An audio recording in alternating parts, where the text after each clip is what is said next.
কালেমাতুশ শুকরের হাদিয়া পেশ করি আলহামদুলিল্লাহ। আমাদের হাতে সময় খুবই সংক্ষিপ্ত, এজন্য কোনো দীর্ঘ ভূমিকা ছাড়াই আমি আপনাদের সম্মুখে যেই কথাগুলো বলতে চাই সেই কথার মূল পর্বে আমি চলে যাচ্ছি। আমি আপনাদের সম্মুখে পবিত্র কোরআনে কারীমের সূরাতুল হজ্জের 41 নম্বর আয়াত তেলাওয়াত করেছি। উল্লেখিত আয়াতের মধ্যে আল্লাহ পাক রব্বুল আলামিন একটা সুনির্দিষ্ট বিষয় আলোচনা করেছেন। বিষয়টা হলো, যদি মুমিন মুসলমান যারা রয়েছে, যারা আল্লাহকে বিশ্বাস করে, যারা ঈমানদার, এই শ্রেণীর ঈমানদার মুমিন মুসলমানরা যদি রাষ্ট্র ক্ষমতা পায়, তাদেরকে যদি আল্লাহ পাক ক্ষমতা দান করেন, তাহলে তারা এই ক্ষমতা দিয়ে কি করবে? রাষ্ট্র ক্ষমতায় গিয়ে ঈমানদার যারা, তাদের দায়িত্ব কি? আল্লাহ পাক সে দায়িত্বের কথাটা উল্লেখ করেছেন। আল্লাযীনা ইম্মাক্কান্নাহুম ফিল আরদি আকামুস সালাতা ওয়া আতাউয যাকাতা ওয়া আমারু বিল মা'রুফি ওয়া নাহাউ আনিল মুনকার ওয়ালিল্লাহি আকিবাতুল উমুর। আল্লাহ বলেছেন যে ঈমানদার তো তারাই, মুসলমান তারা, আমি যদি তাদেরকে রাষ্ট্র ক্ষমতা দান করি, তাহলে তারা এই ক্ষমতার প্রয়োগ করে সর্বপ্রথম যেই কাজটা করবে, আকামুস সালাত, সমাজে তারা নামাজ কায়েম করবে, তারা সালাত কায়েম করবে রাষ্ট্রের নাগরিকদের মধ্যে, মুসলমানদের মধ্যে। তাদের দ্বিতীয় কাজ হবে ওয়া আতাউয যাকাত, তারা যাকাত ব্যবস্থা বাস্তবায়ন করবে। 3 নম্বর কাজ হলো তাদের ওয়া আমারু বিল মা'রুফ, তারা মানুষকে সৎ কাজের আদেশ দিবে। 4 নম্বর দায়িত্ব হলো তাদের কাজ হলো, কর্মসূচি হলো ওয়া নাহাউ আনিল মুনকার, তারা জনগণকে যে কোনো মন্দ কাজ থেকে, শরীয়ত গর্হিত নিষিদ্ধ কার্যকলাপ থেকে মানুষকে তারা বাধা দিবে, নিষেধ করবে। এই 4টার কথা বিশেষভাবে কোরআনে কারীমের মধ্যে উল্লেখ করা হয়েছে। অর্থাৎ মুসলমান যদি রাষ্ট্র ক্ষমতা পায়, তাহলে সে শুধুমাত্র জনগণের জাগতিক উন্নয়নের চেষ্টাই করবে না, জাগতিক উন্নয়ন তো করবেই, রাস্তাঘাট, ব্রিজ, কালভার্ট নির্মাণ করবে, জনগণের অর্থনৈতিক উন্নতির ব্যবস্থা করবে, এই সব কিছু করবে। তবে প্রথম যেই কাজগুলো করবে, সবচেয়ে গুরুত্বপূর্ণ যেই কাজগুলো করবে, তার মধ্যে কাজগুলো 4টা কাজের কথা আল্লাহ পাক সুনির্দিষ্টভাবে বাই নেম উল্লেখ করেছেন।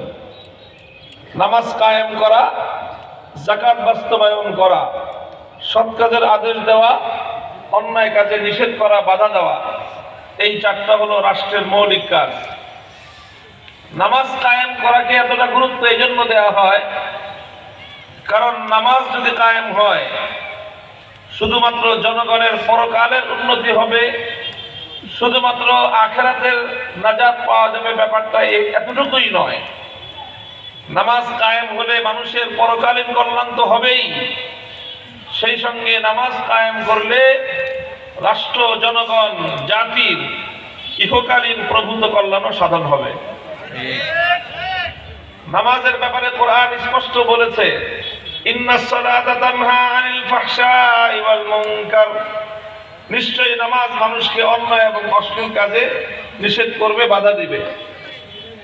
তো যখন রাষ্ট্রের মধ্যে নামাজ কায়েম হবে, সকল রাজনৈতিক নেতারা নামাজ পড়বে, প্রশাসনিক আমলারা যখন নামাজি হয়ে যাবে, এবং সর্বস্তরের রাষ্ট্রীয় দায়িত্বশীল জনগণ সবাই যখন নামাজি হবে, তো নামাজ তার ক্রিয়া প্রত্যেকটা নামাজের মধ্যেই শুরু করবে, প্রত্যেকটা নামাজের মধ্যেই অন্যায় এবং অশ্লীল কাজ থেকে বিরত থাকার মানসিকতা তৈরি হবে।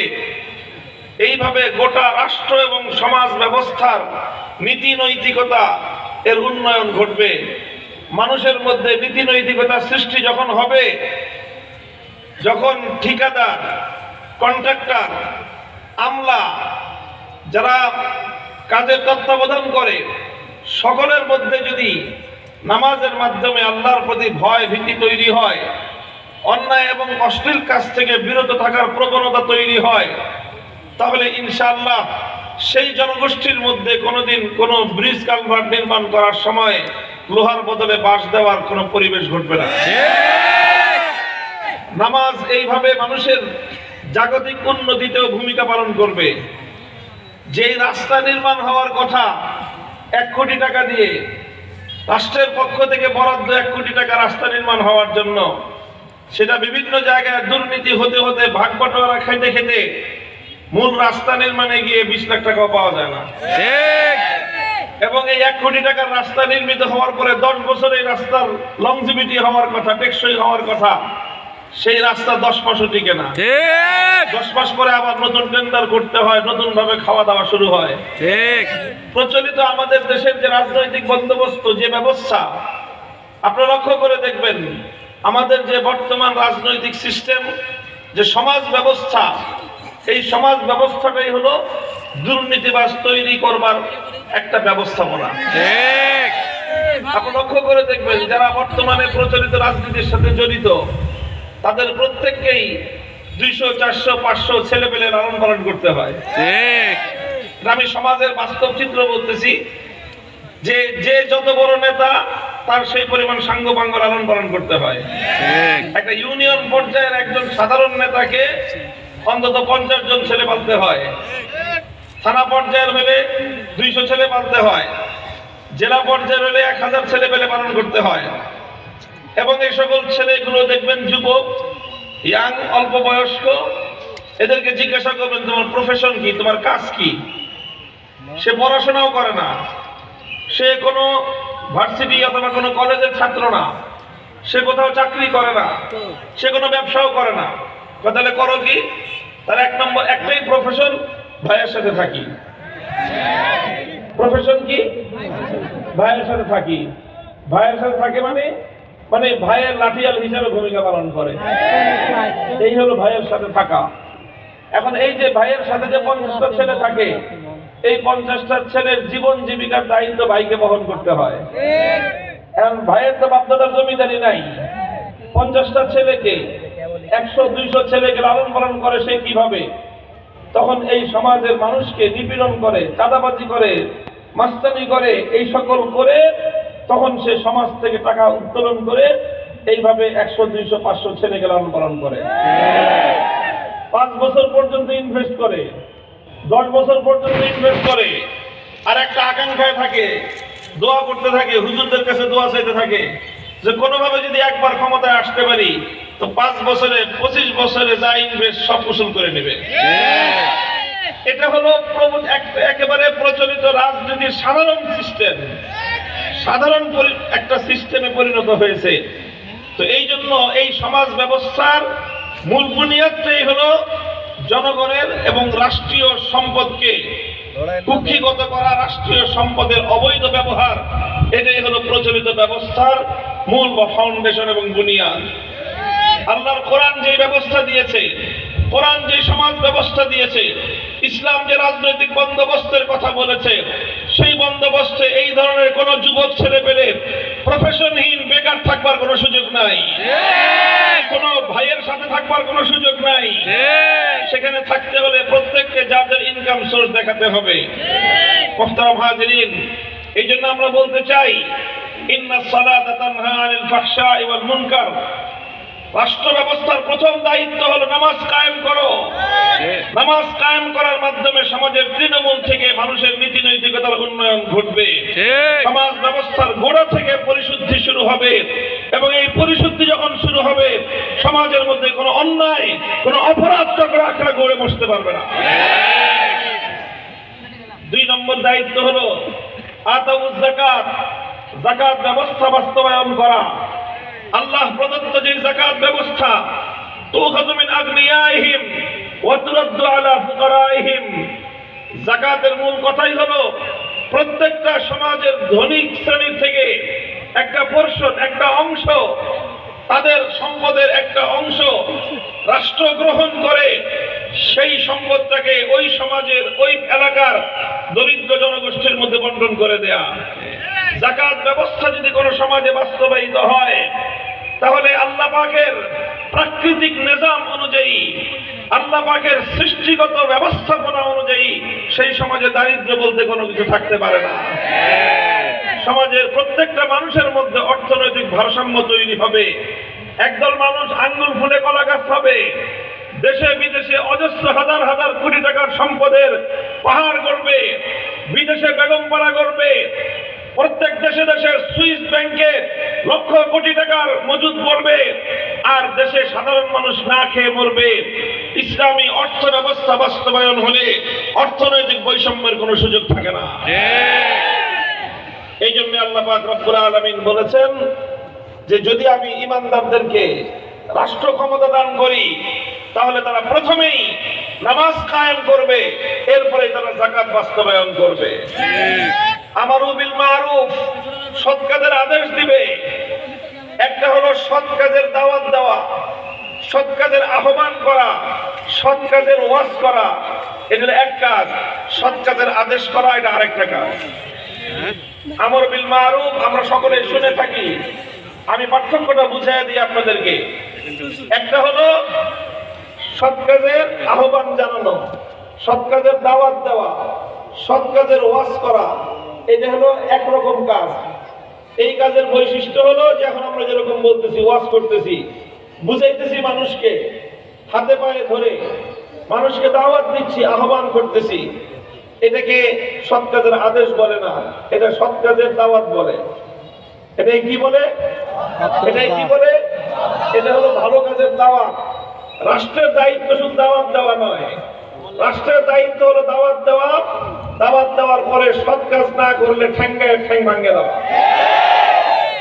আমারু বিল মারুফ, ইসলামী রাষ্ট্রের দায়িত্ব হলো জনগণকে সৎ কাজের আদেশ দিবে, সৎ কাজ করার জন্য প্রথমে বলবে। যদি ভালো কথায় তারা ভালো কাজ না করে, তখন মানুষকে বাই ফোর্স ভালো কাজ করতে বাধ্য করবে। এটা হলো রাষ্ট্রের দায়িত্ব। 3 নম্বর 4 নম্বর কাজ ওয়ানাহা আনিল মুনকার, ভালো কাজের যেরকম আদেশ দিবে, সৎ কাজের যেরকম আদেশ দিবে, ঠিক এরকম অন্যায়, অশ্লীল, শরীয়ত গর্হিত সকল অপকর্ম তারা নিষেধ করবে, মানুষকে বাধা দিবে। কেউ যদি রাষ্ট্রের এবং ইসলামের আহ্বানকে উপেক্ষা করে, দাওয়াতকে উপেক্ষা করে কোনো অন্যায় অপকর্ম, শরীয়ত গর্হিত, ইসলাম নিষিদ্ধ, আল্লাহর পক্ষ থেকে নিষিদ্ধ কোনো কাজ, সেটা যদি কেউ এরপরেও করতে যায় বাধা ডিঙিয়ে, তখন তাকে শক্তি প্রয়োগ করে, বল প্রয়োগ করে তাকে অন্যায় কাজ থেকে বিরত রাখা হবে। মুহতারাম হাজিরিন, এগুলো হলো ইসলামী রাষ্ট্র। যদি আল্লাহ পাক মুসলমানদেরকে রাষ্ট্র ক্ষমতা দান করেন, তাহলে এটা হলো মুসলমানদের দায়িত্ব এবং কর্তব্য। এটা আমার কথা নয়, এটা কোনো দুনিয়ার মানুষের কথা নয়, কোন আলেম ওলামা, এমনকি কোন নবী পয়গম্বরেরও কথা নয়, বরং এটা সরাসরি কার কথা? আল্লাহর। কার কথা? আল্লাহ। আল্লাযীনা ইম্মাক্কান্নাহুম ফিল আরদি আকামুস সালাতা ওয়া আতাউজ যাকাতা ওয়া আমারু বিল মারুফি ওয়া নাহাউ আনিল মুনকার ওয়ালিল্লাহি আকিবাতুল উমুর। এতক্ষণ আমি কোরআনের আয়াতের যা অর্থ বললাম, এটা ব্যাখ্যা করি নাই, আমি শুধু কোরআনের আয়াতের ট্রান্সলেশন করেছি, শুধু অনুবাদ শুনিয়েছি আপনাদেরকে। নামাজ কায়েম করা, যাকাত আদায়, যাকাত বাস্তবায়ন করা, নামাজ এবং যাকাত, এটা আমরা সকলেই জানি যে ইসলামের বুনিয়াদ কয়টা? ইসলামের বুনিয়াদ কয়টা? 5টা। বুনিয়াদ ইসলাম আলা খামসিন। ইসলামের বুনিয়াদ, ইসলামের খুঁটি হলো 5টা। 1 নম্বর খুঁটির নাম হলো ঈমান, শাহাদাতু লা ইলাহা ইল্লাল্লাহ। 2 নম্বর খুঁটির নাম হলো নামাজ। 3 নম্বর খুঁটির নাম হলো যাকাত। তাহলে ইসলামের যে পঞ্চ স্তম্ভ, এই 5 স্তম্ভের 2 নম্বর এবং 3 নম্বর, অর্থাৎ গুরুত্বপূর্ণ 2টা স্তম্ভ হলো নামাজ এবং যাকাত। কথা বলেন ঠিক কিনা? তো আল্লাহ বলছেন, যদি মুসলমানরা রাষ্ট্র ক্ষমতা পায়, তাহলে ইসলামের গুরুত্বপূর্ণ 2টা বিধান, নামাজ এবং যাকাত, তারা বাস্তবায়ন করবে। তাহলে নামাজ এবং যাকাত বাস্তবায়ন করা, এটা যদি রাষ্ট্রের দায়িত্ব হয়, এটা যদি ক্ষমতাশীলদের দায়িত্ব হয়, তাহলে আপনারা আমার প্রশ্নের জবাব দেন, রাষ্ট্রের সাথে ইসলামের সম্পর্ক থাকলো কি থাকলো না? বলেন, রাষ্ট্রের সাথে ইসলামের সম্পর্ক আছে না নাই? রাষ্ট্রের সঙ্গে শুধু ইসলামের সম্পর্ক আছে তাই নয়, বরং রাষ্ট্র ক্ষমতার উদ্দেশ্যই হলো ইসলামকে বাস্তবায়ন করা। ক্ষমতায় যাওয়ার উদ্দেশ্যই হলো আল্লাহর হুকুম জমিনে বাস্তবায়ন করা। রাষ্ট্র ক্ষমতা মুসলমানরা পেলে এই ক্ষমতা মুসলমানরা ডিজার্ভ করবে শুধুমাত্র নিজেদের আখের গোছানোর জন্য নয়, সম্পদ কামানোর জন্য নয়, আঙ্গুল ফুলে কলা গাছ খাওয়ার জন্য নয়, জনগণের সম্পদ চুরি করে নিজেরা ধনী আর বড়লোক হওয়ার জন্য নয়। রাষ্ট্র ক্ষমতায় মুসলমান যাবে আল্লাহর হুকুম আল্লাহর জমিনে বাস্তবায়ন করার জন্য। রাষ্ট্র ক্ষমতা মুসলমান ব্যবহার করবে আল্লাহর জমিনে আল্লাহর দ্বীন কায়েম করবার জন্য। রাষ্ট্র ক্ষমতা আল্লাহর জন্য ঈমানদারকে দান করেন, সেই ক্ষমতার মাধ্যমে আল্লাহর জমিনে আল্লাহর ঝান্ডা উদ্দিন করবে। কাজেই এই আয়াত স্পষ্ট ভাষায় যেই বার্তা প্রদান করে সেটা হলো যে মুসলমান যারা নাকি আল্লাহর কোরআনকে বিশ্বাস করে, যারা আল্লাহকে বিশ্বাস করে, তারা রাষ্ট্র ক্ষমতা পেলে এই ক্ষমতার মাধ্যমে তারা ইসলামকে প্রতিষ্ঠিত করবে। ঠিক। সুতরাং এই জন্যই আমরা বলি, এই জন্যই আমি একটা দ্ব্যর্থহীন সন্দেহাতীত ভাবে এই কথা অত্যন্ত জোর গলায় দ্ব্যর্থহীন ভাবে বলি, ইসলাম যারা মানবে মুসলমানের জন্য কশ্চিনকালেও সেকুলারিজম ধর্মনিরপেক্ষ মতবাদ গ্রহণ করবার সুযোগ নাই। হিন্দু ধর্মাবলম্বী সে ধর্মনিরপেক্ষ হতে পারে, বৌদ্ধ ব্যক্তি বৌদ্ধ ধর্মের অনুসারী সে ধর্মনিরপেক্ষ সেকুলার হতে পারে, খ্রিস্টান সে ধর্মনিরপেক্ষ সেকুলার হতে পারে। মুসলমান কোনদিন সেকুলার ধর্মনিরপেক্ষ মতবাদের রাজনীতি করতে পারে না। বলতে পারেন কারণ কি?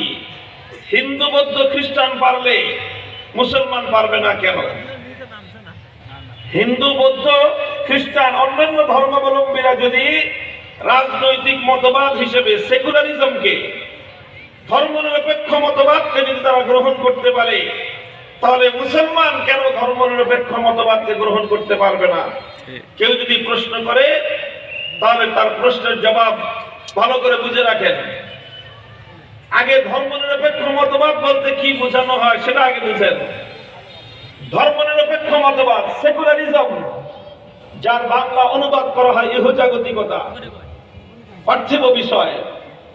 আর এর যে ডেফিনিশন, এর যে সংজ্ঞা, সেটা হলো এক কথায় বলতে গেলে ধর্মনিরপেক্ষ মতবাদের মূল কথা হলো রাষ্ট্রের সাথে কোন ধর্মের সম্পর্ক থাকতে পারবে না। এটা হলো সেকুলারিজম, যে রাষ্ট্রের সাথে কোন ধর্মের সম্পর্ক থাকতে পারবে না। এবং রাষ্ট্রের সাথে যদি কোনো ধর্মের সম্পর্ক না থাকে বা রাখা না যায়, এই মতবাদটা যদি একজন হিন্দু গ্রহণ করে কোনো সমস্যা নাই তার। একজন বৌদ্ধ বা খ্রিস্টান যদি এই মতবাদকে গ্রহণ করে তার ধর্মীয় দৃষ্টিকোণ থেকে কোনো সমস্যা নাই। কেন সমস্যা নাই? কারণ একজন হিন্দু ভাইকে, একজন হিন্দু ধর্মাবলম্বীকে তার ধর্ম এরকম কথা বলে নাই যে তোমার রাষ্ট্রটাকে তোমার ধর্ম হিন্দু ধর্ম অনুযায়ী পরিচালনা করতে হবে, এমন কোন বাধ্যবাধকতা হিন্দু ধর্মে নাই। একই কথা বৌদ্ধ ধর্মেও রাষ্ট্রকে ধর্ম অনুযায়ী পরিচালনা করবার কোনো বাধ্যবাধকতা নাই। খ্রিস্টান ধর্মের মধ্যেও রাষ্ট্রকে ধর্ম অনুযায়ী পরিচালনা করবার কোনো বাধ্যবাধকতা নাই। বাধ্যবাধকতা না থাকার বড় কারণ হলো হিন্দু বৌদ্ধ খ্রিস্টান সহ অন্য সবগুলো ধর্মের মধ্যে রাষ্ট্র ব্যবস্থা পরিচালনার কোনো রূপরেখাই নাই। আমি চ্যালেঞ্জ করে বলি, সারা দুনিয়ার সমস্ত ধর্মাবলম্বীদের কাছে তুলনামূলক ধর্মতত্ত্ব বিশ্লেষণ করে আমরা একথা চ্যালেঞ্জ করে ব্যর্থহীন ভাবে চ্যালেঞ্জের সুরে আমি বলি, ইসলাম ছাড়া অন্য কোন ধর্মের কাছে আজকের আধুনিক যুগের রাষ্ট্র ব্যবস্থা পরিচালনার কোন রূপরেখা নাই। এই জন্য কোন ধর্ম, অন্য কোন ধর্ম তার ধর্মাবলম্বীকে, অন্য ধর্মগুলো তাদের ধর্মাবলম্বীকে রাষ্ট্রকে ধর্ম অনুযায়ী পরিচালনা করতে নির্দেশ দেয় না। এই জন্য একজন হিন্দু সে একই সময়ে সেকুলারিজম তথা ধর্মনিরপেক্ষ মতবাদ গ্রহণ করতে পারে, আবার হিন্দুও থাকতে পারে, কোনো সমস্যা নাই। একজন খ্রিস্টান, একজন বৌদ্ধ এট এ টাইম একই সময়ে সে ধর্মনিরপেক্ষ মতবাদ গ্রহণ করতে পারে, আবার সে খ্রিস্টান বা বৌদ্ধ থাকতে পারে, কোনো সমস্যা হয় না। কেন সমস্যা হবে না? কারণ সে ধর্মনিরপেক্ষ মতবাদ অনুসরণ করে রাষ্ট্রকে ধর্ম থেকে আলাদা রাখলো, এতে তার ধর্মের কোনো বিধান লঙ্ঘন হলো না, কারণ তার ধর্ম তো তাকে এই কথা বলে নাই যে রাষ্ট্রকে ধর্ম অনুযায়ী চালাও। বৌদ্ধ বা খ্রিস্টান সে যদি ধর্মনিরপেক্ষ মতবাদকে গ্রহণ করে, তাহলে ধর্মনিরপেক্ষ মতবাদ গ্রহণ করে সে রাষ্ট্রকে ধর্ম থেকে আলাদা রাখলো, এতে তার ধর্মের কোনো সমস্যা নাই, কারণ ধর্ম তাকে এই কথা বলে নাই যে তোমার রাষ্ট্রকে ধর্ম অনুযায়ী চালাও। এই জন্য হিন্দু, বৌদ্ধ, খ্রিস্টান সহ অন্যান্য ধর্মাবলম্বী ভাইয়েরা তারা সেকুলার হতে পারে, ধর্মনিরপেক্ষ হতে পারে, কারণ রাষ্ট্রকে ধর্ম থেকে আলাদা রাখলেই ধর্মনিরপেক্ষ হওয়া যায়, এতে তাদের ধর্ম পালনে কোনো সমস্যা নাই। কিন্তু একজন মুসলমান ইসলাম অন্য সব ধর্ম থেকে আলাদা। ইন্নাদ-দীনা ইনদাল্লাহিল ইসলাম, আল-ইয়াওমা আকমালতু লাকুম দীনাকুম। ইসলাম শুধুমাত্র একটা কিছু আনুষ্ঠানিকতা সর্বস্ব ধর্মের নাম নয়, ইসলাম হলো মানুষের জীবনের পূর্ণাঙ্গ জীবন ব্যবস্থার নাম। আল্লাহর কোরআন দায়িত্বহীন ভাষায় বলেছে ইসলাম পূর্ণাঙ্গ জীবন ব্যবস্থার নাম। ইসলাম মানুষকে ব্যক্তিগত জীবনে পালন করতে হয়, ইসলাম মানুষকে তার পরিবার জীবনে পালন করতে হয়, মুসলমানকে ইসলাম ব্যবসায়িক জীবনে পালন করতে হয়, অর্থনীতির ক্ষেত্রে পালন করতে হয়, রাজনীতির ক্ষেত্রে পালন করতে হয়, আদালত বিচার ব্যবস্থায় পালন করতে হয়, রাষ্ট্র ব্যবস্থায় ইসলামকে পালন করতে হয়। পূর্ণাঙ্গ ইসলাম মানলেই একজন মানুষ প্রকৃত মুসলমান হতে পারে।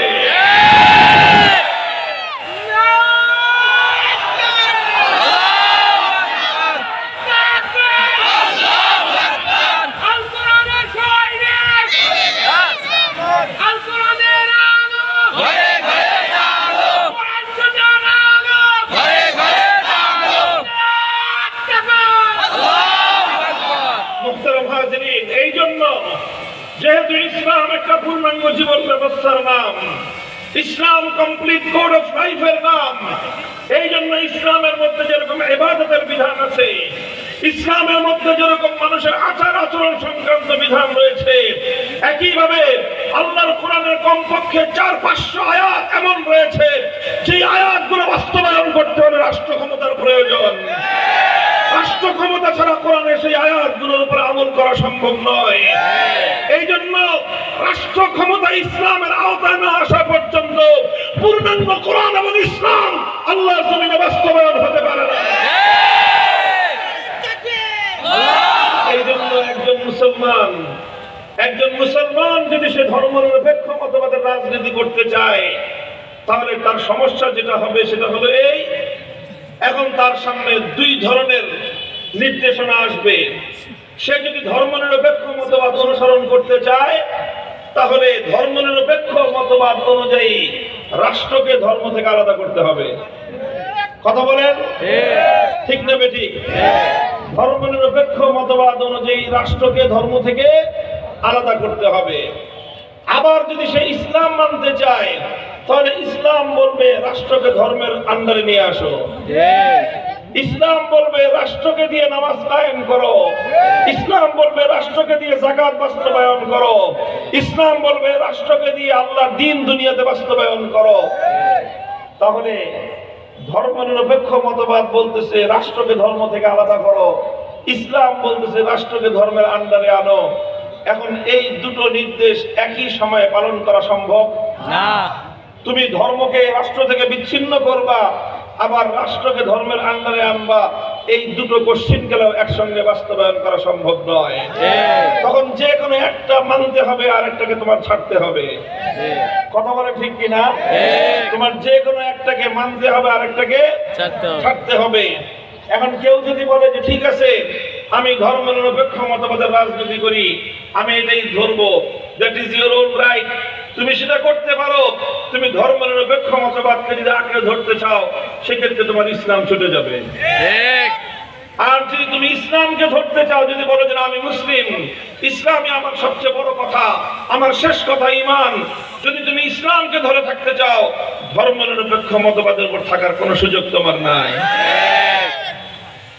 কেউ বলতে পারেন যে হুজুর তাহলে এই যে আওয়ামী লীগ যে করে, এই যে আওয়ামী লীগের লোকেরা একই সঙ্গে তারা মুসলমানও থাকে, আবার তারা ধর্মনিরপেক্ষও থাকে, কথা বলেন ঠিক কিনা? তাহলে তারা থাকলো কিভাবে? ভাই তারা থাকলো কিভাবে এই কথা বলতে গেলে একটু তারা রাগ করে, এই কথা বলতে গেলে আমাদের উপর ক্ষিপ্ত হয়, আমাদের উপর তাদের এত ক্ষোভ, এত রাগ, গোটা রাষ্ট্রযন্ত্রকে ব্যবহার করেছে শুধু আমি ব্যক্তির বিরুদ্ধে। এই ফ্যাসিবাদী স্বৈরাচারী যুগের নব্য ফেরাউন, লেডি ফেরাউন,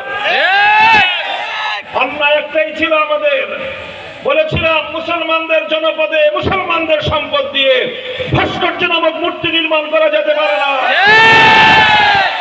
মূর্তি থাকবে হিন্দুদের মন্দিরে, তারা মূর্তি বানাবে, প্রতিমা বানাবে, পূজা করবে, সেটা তাদের ধর্মীয় বিধান, ওটার সাথে আমাদের কোনো বিরোধ নাই, কথা বলে ঠিক কিনা? কিন্তু মুসলমানদের জনপদে ভাস্কর্য নামক কোন মূর্তি বিশেষ করে রাষ্ট্রীয় খরচে হতে পারে না। মুসলিম জনপদে মুসলমানদের কোন প্রতীক হিসেবে, সিম্বল হিসেবে কোন মূর্তি বসতে পারে না। বলেছিলাম আল্লাহর নবী যেদিন মক্কা বিজয় করেছেন, আল্লাহর পয়গম্বর নিজ হাতে পবিত্র বাইতুল্লাহ শরীফ থেকে 360টা মূর্তি ভেঙে গুড়িয়ে দিয়েছিলেন। সেই 360 মূর্তির মধ্যে একটা মূর্তি ছিল ইব্রাহিম আলাইহিস সালামের মূর্তি। ইব্রাহিম আলাইহিস সালাম ছিলেন আল্লাহর নবীর পূর্বপুরুষ, কথা বলেন ঠিক কিনা? ইব্রাহিম আলাইহিস সালামের দুই সন্তান ইসমাঈল এবং ইসহাক আলাইহিস সালাম। ইসমাঈল আলাইহিস সালামের বংশেই আল্লাহর নবী আখির নবী মুহাম্মদুর রাসূলুল্লাহ সাল্লাল্লাহু আলাইহি ওয়াসাল্লামের জন্ম হয়েছে। সেই হিসেবে খলিলুল্লাহ ইব্রাহিম ছিলেন আমাদের নবীর পূর্বপুরুষ, বাপদাদা, কথা বলেন ঠিক কিনা? আমার নবী অন্য সবগুলো মূর্তি ভাঙার সময় নবীর মধ্যে যতটা ক্ষোভ কাজ করেছে, বুখারীর হাদিস করেন বুখারী শরীফে, সবচেয়ে বেশি নবীজি ক্ষুব্ধ হয়েছিলেন ইব্রাহিম আলাইহিস সালামের মূর্তি দেখে। তিনি বলেছিলেন কাতালাহুমুল্লাহ, আল্লাহ পাক এই সমস্ত কুরাইশের অভিশপ্ত মূর্তি পূজারী, যারা মূর্তি নির্মাণকারী, ওদেরকে আল্লাহ পাক ধ্বংস করুক, তারা ইব্রাহিম আলাইহিস সালামের মূর্তি বানিয়েছে। এটা দেখে আল্লাহর নবী ক্ষোভ ঝাড়লেন, রাগ প্রকাশ করলেন এবং তাদের উপর অভিশাপ দিলেন যারা ইব্রাহিমের মূর্তি বানিয়েছিল। এরপরে নিজ হাতে সেই মূর্তি ভেঙে গুড়িয়ে দিয়েছিলেন। আমি বলেছিলাম সুতরাং বাপদাদাদের মূর্তি বানানো এটা মুহাম্মদুর রাসূলুল্লাহর আদর্শ নয়, বরং নিজের বাপদাদার মূর্তি ভাঙাই হলো মুহাম্মদুর রাসূলুল্লাহর আদর্শ। যারা নিজেদের পূর্বপুরুষদের মূর্তি বানায় তারা মুহাম্মদ আরবির উত্তরসূরি হতে পারে না। এই কথা কেন বললাম? ক্ষিপ্ত হলেন আমার বিরুদ্ধে গোটা রাষ্ট্রযন্ত্র, police, army, RAB, DGFI, NSI, SB, সমস্ত গোয়েন্দা সংস্থা, আওয়ামী লীগ, যুবলীগ, ছাত্রলীগ, শ্রমিক লীগ সব আমার বিরুদ্ধে জ্বালিয়ে দিল। গোটা রাষ্ট্রযন্ত্র নিয়ে আমাদের বিরুদ্ধে ঝাঁপায়ে পড়লো। 3 বছর আমাদেরকে বিনা বিচারে অন্যায়ভাবে কারারুদ্ধ করে রাখলো। আমরা সব মেনে নিয়েছি, আল্লাহর কোরআনের বিধান ছাড়তে প্রস্তুত হই না।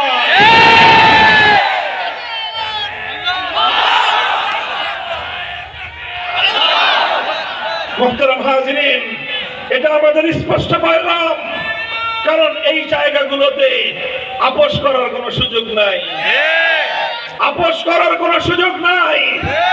যারা আল্লাহর জমিন থেকে আল্লাহর কোরআনের রাজনীতিকে বন্ধ করতে চায়, আল্লাহর জমিন থেকে আল্লাহর কোরআনের কোন ব্যবস্থাকে যারা বিলুপ্ত করতে চায়, তাদের বিরুদ্ধে আমাদের লড়াই হবে, যুদ্ধ হবে।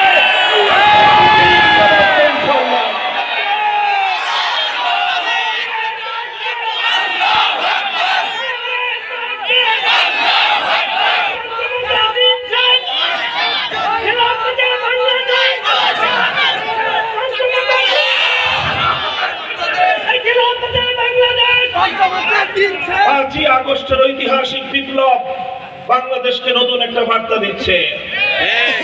এই বিপ্লব অনেকে বলে যে এই বিপ্লব কেমন হলো, কারা করলো? সারা দেশের মানুষ মিলেই করেছে, নিপীড়িত মানুষরা করেছে, নির্যাতিত মানুষরাই বিপ্লব করেছে। যখন তাদের পিঠ দেয়ালে ঠেকে গেছে, মৃত্যুর পরোয়া করে নাই, এই নিপীড়িত মানুষের প্রতীক হিসেবেই আমাদের আবু সাঈদরা জালিমের জিন্দা বুলেটের সামনে বুক পেতে দিয়েছিল। এভাবেই বিপ্লব হয়েছে। আর বিপ্লব কারা করেছে এই বিষয়ে যদি এখনো কারো সংশয় থাকে, আমি বলবো 5ই আগস্টের দুপুর 2টো থেকে 3টা পর্যন্ত বাংলাদেশটাকে একবার থেকে কল্পনা করে দেখো। পালাইছে কয়টা? 5ই আগস্টের কয়টার সময় পালাইছে? 2টায় পালাইছে। 2টার আগে 12টা পরেই পালাইছে। কিন্তু সারা দেশে মানুষ সংবাদ পাইছে কয়টায়? 2টার সময়। 2টার সময় সংবাদ পাওয়ার পর এই বাঘ ভাঙ্গা মানুষের জোয়ার যখন রাজপথে নেমেছে, টেকনাফ থেকে তেতুলিয়া 1 ঘন্টায় বাংলাদেশ যা ঘটেছে সেটা হলো এই, কোন নেতার ঘোষণা দিতে হয় নাই, কোন আলেমের ওয়াজ করতে হয় নাই, মাত্র 1 ঘন্টার মধ্যে টেকনাফ থেকে তেতুলিয়া ভাস্কর্য নামক যত মূর্তি ছিল সব ভেঙে গুড়িয়ে দিয়েছে। এটা করেছে কারা? বিপ্লবীরা করেছে। সুতরাং বোঝা যায় 5ই আগস্টের বিপ্লব তাওহীদের বাংলাদেশ গড়বার বিপ্লব। 5ই আগস্টের বিপ্লব মুসলমানদের বাংলাদেশ গড়বার বিপ্লব। 5ই আগস্টের বিপ্লব সমস্ত জুলুম বৈষম্যের আবার রচনা করবার বিপ্লব। 5ই আগস্টের বিপ্লব আগামী দিনে ন্যায় এবং ইনসাফ ভিত্তিক সমাজ গড়বার বিপ্লব।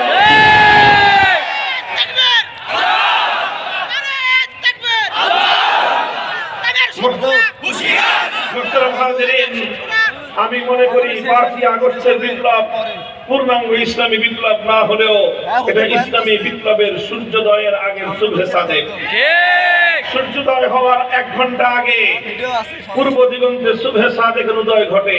মানুষ বুঝতে পারে আর কিছুক্ষণের পরেই সূর্যোদয় ঘটবে। কথা বলেন ঠিক কিনা?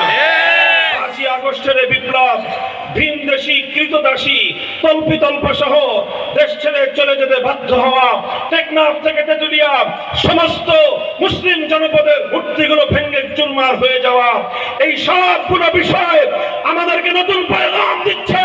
আগামীর বাংলাদেশ হবে ইসলামের বাংলাদেশ, আগামীর বাংলাদেশ হবে খেলাফতের বাংলাদেশ।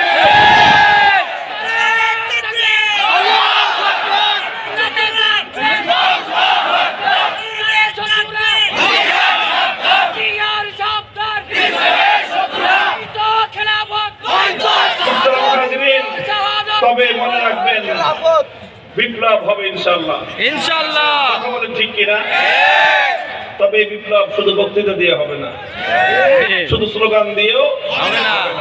এই বিপ্লবের জন্য আমাদের সকলকে কাজ করতে হবে, মেহনত করতে হবে, মানুষের দুয়ারে দুয়ারে যেতে হবে।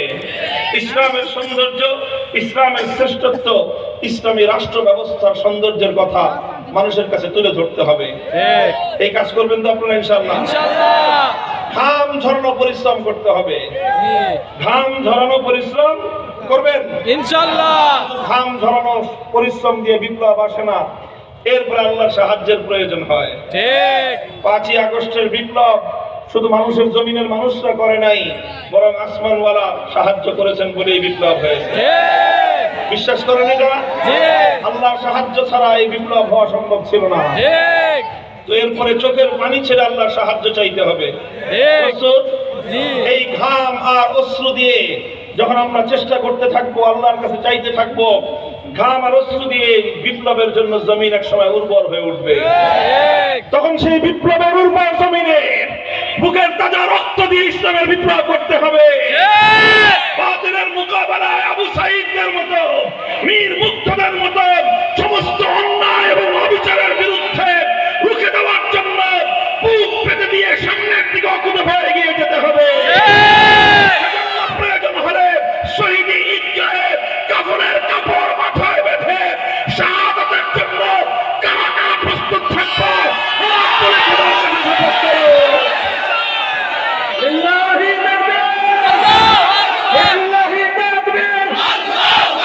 ইসলামের শত্রুরা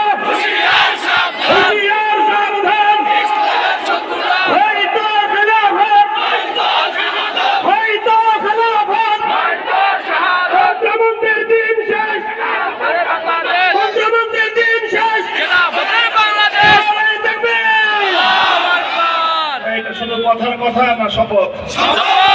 তার সাথে আল্লাহর সাথে তার সাথে আল্লাহর সাথে আল্লাহ কবুল করেন। আমিন। সুবহানাল্লাহি ওয়া বিহামদিহি সুবহানাকাল্লাহুম্মা বিহামদিক আশহাদু আল লা ইলাহা ইল্লা আনতা আস্তাগফিরুকা ওয়া আতুবু ইলাইক। اللهم صل على محمد وعلى آل محمد كما صليت على إبراهيم وعلى آل إبراهيم إنك حميد مجيد.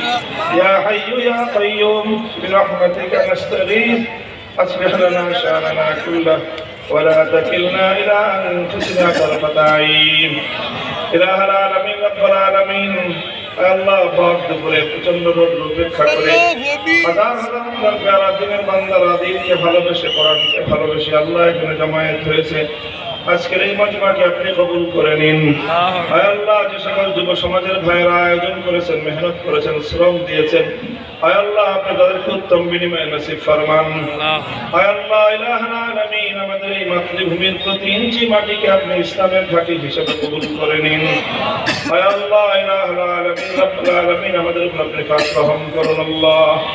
হায় আল্লাহ, যে সকল শহীদদের শাহাদাতের রক্তের মাধ্যমে হায় আল্লাহ এই দেশে শান্তি নিরাপত্তা কায়েম হয়েছে, সকল শহীদদের শাহাদাতকে আপনি কবুল করে নিন। জিন্দেগীর গুনাহ খাতা মাফ করে দিন। হায় আল্লাহ, আগামী প্রজন্মে আরো এমন সাহসী বীর পুরুষ আল্লাহ এই জাতির মধ্যে আপনি পয়দা করে দিন। হায় আল্লাহ, পূর্ণাঙ্গ ইসলাম প্রতিষ্ঠার জন্য হায় আল্লাহ যে কাজ করা প্রয়োজন, যে মেহনতের প্রয়োজন, আমাদেরকে তৌফিক এনায়েত ফরমান। হায় আল্লাহ, যারা আমরা হাত তুলেছি আমাদেরকে মাফ করুন। আমাদের বাবা মা দাদা দাদি আপনজন বিশেষ করে যারা দুনিয়া থেকে চলে গিয়েছেন সকলকে আল্লাহ আপনি মাফ করে দিন। ইলাহুল আলামিন রব্বুল আলামিন, আমাদের দোয়াকে আপনি কবুল ফরমান। রব্বানা তাকাব্বাল মিন্না ইন্নাকা আনতাস সামিউল আলিম ওয়া তুব আলাইনা ইয়া মাওলানা ইন্নাকা আনতাত তাওয়াবুর রহিম।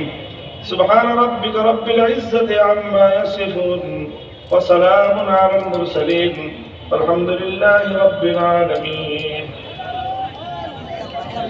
স্বেচ্ছাসেবক ভাইয়েরা রাস্তা ক্লিয়ার করেন। মেহরবানি করে আমরা কেউ হুজুরের যাতায়াতের পথে অন্তরায় হব না, নির্ধারিত সময়েই হুজুরকে যেতে হবে। এই জন্য মেহরবানি করে কেউ আমরা ভিড় জমাবো না ইনশাআল্লাহ। স্বেচ্ছাসেবক ভাইয়েরা সোচ্চার হই,